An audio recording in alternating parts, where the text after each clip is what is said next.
Class 11 we will focus again on the same chapter, state of matter, gases and liquids, and this will focus on the ideal gas equation. Now, in ideal gas equations can be obtained, I think this portion you have already discussed in your class 10th also. So once again we are repeating it, that you are just combining your Boyle's law, Charles law and Avogadro's law. जो आपके 3 laws हैं, you have your Boyle's law, you have your Charles law, and we have Avogadro's law. So we are just combining these 3 laws, and with it we are getting an equation that is your ideal gas equation. Okay? So this equation gives the stimulus effects of pressure and temperature on the volume of a gas. Basically this equation which has been obtained. So this equation give the simultaneous effect of pressure and temperature on the volume of a gas. Okay, so now let's see what is Boyle's law. We know Boyle's law was we were very much clear about the things, that what all situations were given to us about the Boyle's law, about the Charles law, Avogadro's. I am not repeating it because we have already discussed it. So if you remember your Boyle's law, we were doing like this was your Boyle's law. Then you focus on your Charles law, and when you focus on your Charles law, then also you are very much aware that V was directly proportional to T. Then we focus on the Avogadro's, then V was directly proportional to N. So you can combine these laws. When you are combining these laws, on combining above laws, what we get, अगर बहुत ध्यान से देखते हैं तो हमारे पास बहुत सी चीज़ें आती हैं इसके रिलेशन में. V is directly proportional to N upon T, और यहाँ पे हमारा P जो है नीचे हो जाएगा. मतलब ये ऐसे ना करके आप ऐसे लिखते हैं ना भाई, यूनिवर्सली है तो ये लिख लिए, तो सब वॉल्यूम के टर्म्स में ले रहे हैं तो हमने वॉल्यूम को ही लिया रखा है. तो वॉल्यूम को कंबाइन के लिए V is directly proportional to N and T, देखो, and inversely proportional to P. तो ये आपके पास मेन इक्वेशन आ जाती है. या फिर V आप हटाएंगे, you get a proportion, that is, I am telling you that proportion what it is. R is your proportionality constant और यूनिवर्सल गैस कांस्टेंट. ठीक है, ये चीज़ आपकी हो जाती है. अब इसको you can arrange it. So on rearranging the above equation, PV is equals to nRT. यही तो पढ़ा था हमने, PV is equals to nRT. You get this equation. Now let's consider that volume of the gas, volume of a certain, now let the volume of a certain mass of a gas changes from V1 to V2. Then when, ये कब होगा, जब pressure भी आपका change है. when the pressure is changed from P1 to P2 and temperature from T1 to T2. ठीक है, तो इनिशियल कंडीशन क्या है? With the initial condition P1 V1, क्योंकि हमें मालूम है ना कि हमारे पास P V is equals to N R T है. तो आप अगर इनिशियल कंडीशन है P1 V1, ये nRT1. ठीक है, और इसको ऐसे भी लिख सकते हैं जैसे P1V1 अपॉन T1, और ये आपका NR है ना, कांस्टेंट के फॉर्म में हो जाए. फाइनल कंडीशन क्या हो जाएगी? Final condition will be P2V2 nRT2. तो क्या हो जाएगा? P2V2 अपॉन T2 NR, है ना. ये भी आपका आ जाएगा। तो आपके पास ये अलग अलग इक्वेशंस हैं जो आप आराम से देख सकते हैं कि दीज टू, ना यू जस्ट जैसे इक्वेशन नंबर 1 इसे मान लो और इसे इक्वेशन नंबर 2 मान लो। तो हम क्या कर सकते हैं, फ्रॉम इक्वेशन 1 एंड 2 हमें क्या मिलेगा, फ्रॉम इक्वेशन 1 एंड 2 इन दोनों को आप मर्ज कर दीजिए, क्योंकि ये दोनों तो सेम ही, क्योंकि ये दोनों दोनों के इक्वल हैं। जब ये दोनों ही इक्वल हैं तो ये भी P1 V1 upon T1 is equals to P2 V2 upon T2। 10th में आपने पढ़ा था लेकिन इतना डिटेल नहीं पढ़ा था। तो ये आपने कंबाइन कर दिया, तो combined gas, this equation is basically this equation is called combined gas law। ठीक है। Now next is relationship between density and the molecular mass m of the gas। तो ये है आपका PV is equals to nRT। अब इसी में हम देखते हैं कि क्या सीन हमारा रह सकता है। तो आपने अपनी आइडियल गैस इक्वेशन लिख ली। अब देखो n जो है आपको मालूम है, ये सब तो मालूम हो गया ना, प्रेशर है, वॉल्यूम है, ये आपका कांस्टेंट है, टेम्परेचर है, नंबर ऑफ़ मोल्स हैं। तो नंबर ऑफ़ मोल्स जो हैं ये सबको पता है, नंबर ऑफ़ मोल्स होते हैं। और नंबर ऑफ़ मोल्स का तुम्हें मालूम है कि वेट अपॉन मॉलिकुलर वेट होता है। ठीक, तो PV is equals to W upon molecular weight और RT। ठीक, ये चीज़ आपकी होती है। नाउ प्लीज़ रिमेंबर, जैसे ये चीज़ है P is equals to W upon VmRT। अब ये W जो है, अगर हम डेंसिटी को देखते हैं, डेंसिटी क्या होती है, मास अपॉन वॉल्यूम। ठीक है, तो density of the gas is gram per litre. भाई जाहिर सी बात है वेट भी ग्राम में होगा, भाई मास अपॉन वॉल्यूम होता है, लेकिन अगर आप देखा जाए तो ग्राम पर लीटर होता है। वेट है ग्राम, वॉल्यूम यहाँ दिया रखा है। तो यानी इस पूरी जगह की जगह हम क्या लिख सकते हैं, we can put density DRT, ठीक है, अपॉन m। तो ये आपके पास फॉर्मूला एक नया इंट्रोड्यूस हो गया, इसको आप चेंज कर सकते हैं।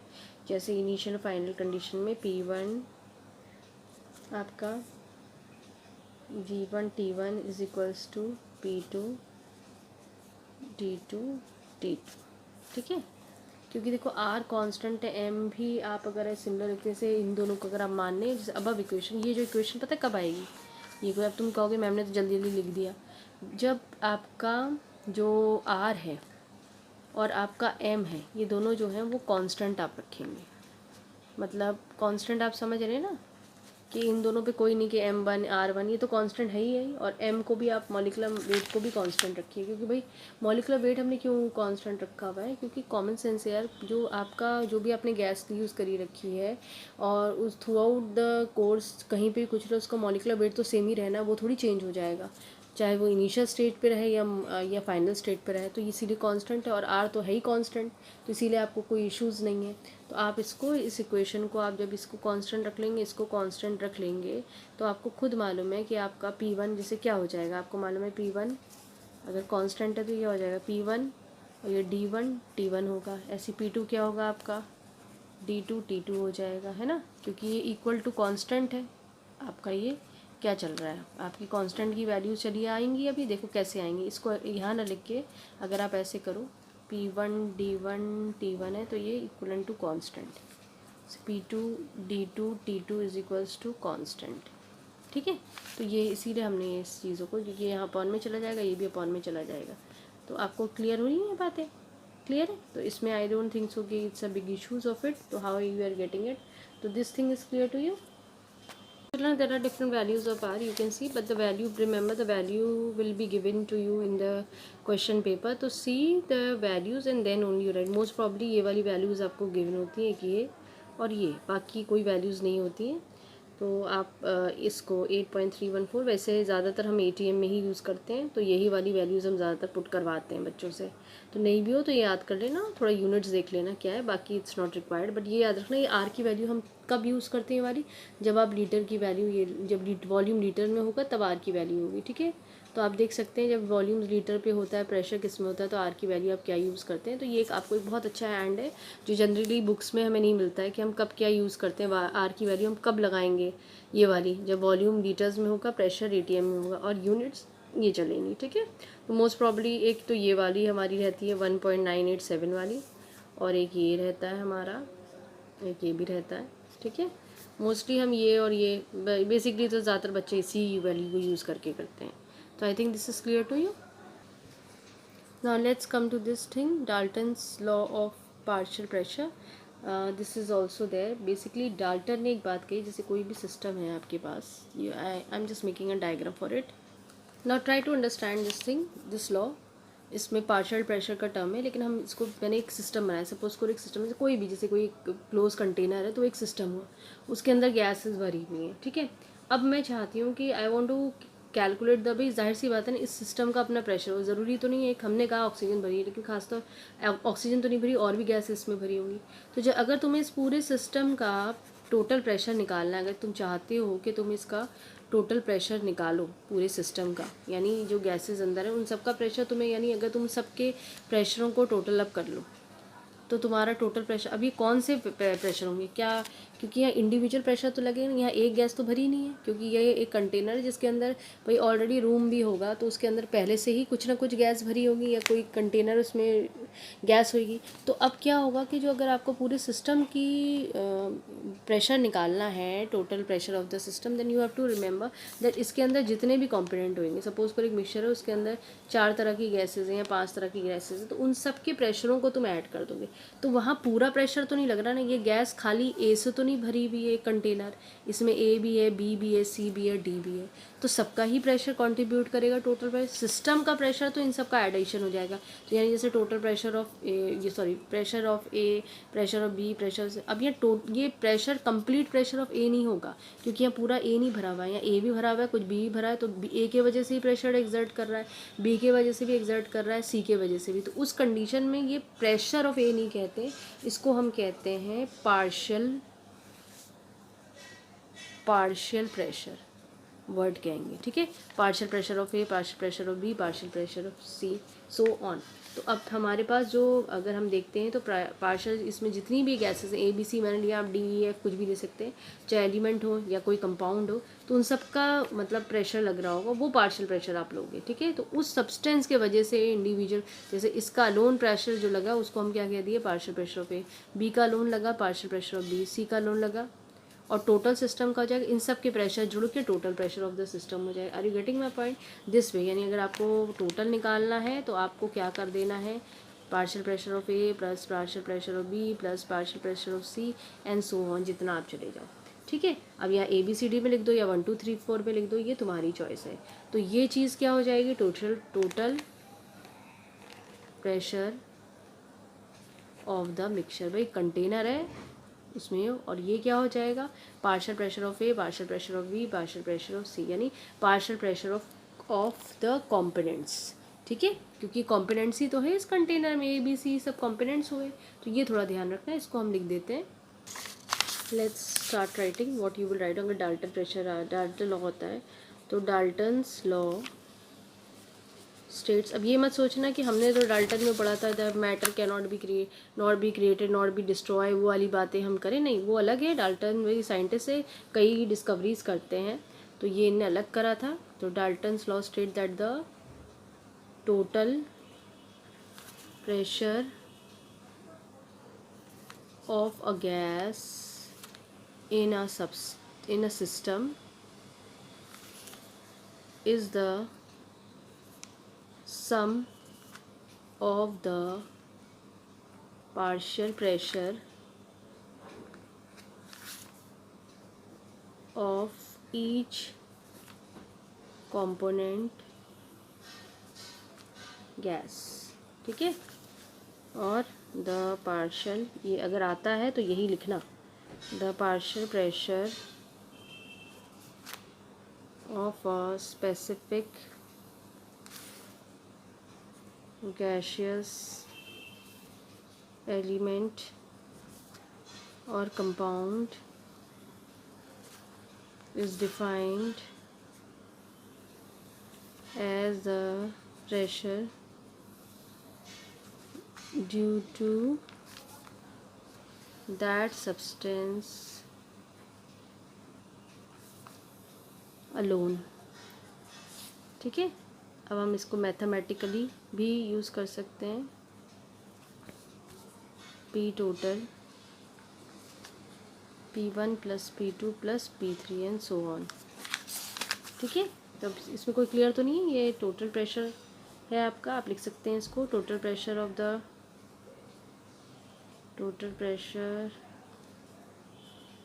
मिक्सचर। और ये सब क्या है आपके partial pressure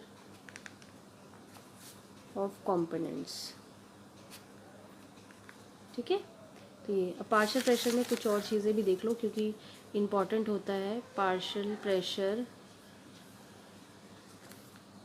of a component अगर तुम निकालने बैठो, ये तो एक सिंपल सी बात हुई भैया, आपने ये फॉर्मूला लगा दिया, अगर दिया ये रखा होगा, बाई चांस अगर पार्शियल प्रेशर निकालने को दे दिया है तो क्या लगाओगे फॉर्मूला, ये उसकी भी देना न्यूमेरिकल आते हैं इसमें। टोटल प्रेशर निकाले तो सारे पार्शियल प्रेशरों को जोड़ के तुमने निकाल दिया, लेकिन अगर पार्शियल प्रेशर की ही वैल्यू निकाले तो कैसे निकालोगे। तो partial pressure of the component is equal to mole fraction, यही लिख देते हैं, mole fraction of a component, ठीक है, मल्टीप्लाई लगा लेना, मल्टीप्लाई बाय टोटल प्रेशर। ठीक है, मल्टीप्लाई बाय टोटल प्रेशर लिख लोगे ना, एक लाइन में लिखना है इसे, multiply by total pressure. So this is the formula. अगर सपोज करो प्रेशर ऑफ वेट गैस, ये कभी पूछ ले टीचर, तो क्या करोगे, तो pressure of dry gas plus, भाई वेट है तो पानी भी होगा तभी तो गीली हुई है, प्रेशर ऑफ वाटर वेपर।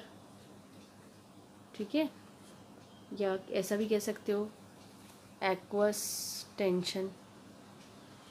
ठीक है, तो अगर आपको प्रेशर ऑफ वेट गैस निकाली, भाई गैस अगर ऐसी है तो वो गीली है, तो कैसे निकालोगे, pressure of the dry gas plus pressure of the water vapour.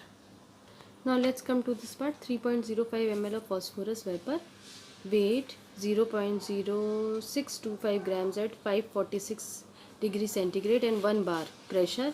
What is the molar mass of the phosphorus? मतलब अभी तक जो हमने देखा है तो मोलर मास जो है वो हमारा वही आइडियल गैस इक्वेशन पे ही लग रहा है, और क्योंकि इनिशियल फाइनल कंडीशंस तो है नहीं, STP वर्ड भी यूज़ नहीं करा रखा है, तो ईज़िली है हमारा KPV। हम लोग क्या पढ़े थे, NRT पढ़े, लेकिन ये N की ज़रूरत नहीं क्योंकि यहाँ पे हमें पूछा गया है मोलर मास ऑफ द, यानी PV is equals to weight upon molecular weight RT, हमें ये फॉर्मूला यूज़ करना है। अब हमें ये देखना हमें दिया क्या रखा है, हमें वॉल्यूम गिवन है जो कि हमें 34.05 ml दिया है, अभी देखते हैं क्या दिया है क्या नहीं दिया है।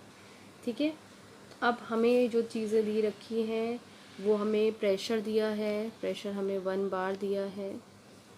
ठीक, और हमको जो इन लोगों ने दिया रखा है वो R की वैल्यू हमने खुद अपने आप, क्योंकि हमें ml में दिया रखा है, तो हमें इसको कन्वर्ट करना पड़ेगा। अभी हम पहले हम R की वैल्यू देखें, हम कौन सी लिखेंगे, 0.083। ठीक, और हमें जो दिया रखा है इन लोगों ने, और क्या दिया है, हमें टेम्परेचर दिया रखा है करीबन 546 डिग्री सेंटीग्रेड, तो उसको केल्विन में कन्वर्ट करेंगे, 546 प्लस 273, तो ये हमारा अराउंड 918 केल्विन, ये भी चलो टेम्परेचर भी आ गया। और कुछ मिसिंग है इसमें, तो they are asking you this thing, wait इन लोगों ने हमें दिया रखा है वो करीबन हमें दिया है W is equals to 0.025 grams. This thing, these values they have given us. Now question arises कि why two things. अभी मैंने बहुत चीज़ें इसमें बतानी है, अभी तो मैंने सिर्फ वो values लिखी जो हमारे पास है। Why we put R 0.083, हमने दूसरा R क्यों नहीं लिया। ठीक है, the point is that I have shown you a table, और उस टेबल के हिसाब से अगर तुम्हें याद हो कि उस टेबल में हमने तुम्हें जो प्रेशर दिया रखा था, मैं बता दे रही हूँ, प्रेशर जो था वो बार में था और वॉल्यूम जो था वो बेसिकली लीटर्स में था। ठीक, और हमारा आर की वैल्यू थी वो 0.083 थी। ठीक है, इसीलिए हमने लिखा, क्योंकि देखो प्रेशर ठीक है, वॉल्यूम अगर भले मिलीलीटर में, हम इसको लीटर में कन्वर्ट कर देंगे, कोई इशू नहीं है, तो आप इसको मिलीलीटर से लीटर में कन्वर्ट कर दीजिए, कोई ऐसी घबराने की बात नहीं है, तो you can convert it into litres. तो ये 34.05 मिलीलीटर, इसे लीटर में कन्वर्ट कर दीजिए, तो ये आपका वैल्यू जो आएगी अराउंड 0.03405। ठीक है, ये इस लीटर में, क्योंकि देखो ये तभी एप्लीकेबल है ये वैल्यू जब वो प्रेशर बार में हो वो तो दिया ही रखा है, और वॉल्यूम लीटर में हो, तो मिलीलीटर में था, मिलीलीटर से हमने उसको लीटर में कन्वर्ट कर दिया, और ये हमारा आर की वैल्यू हमने अब हमें पास सब क्लियर है, अब हम इसको लिख सकते हैं।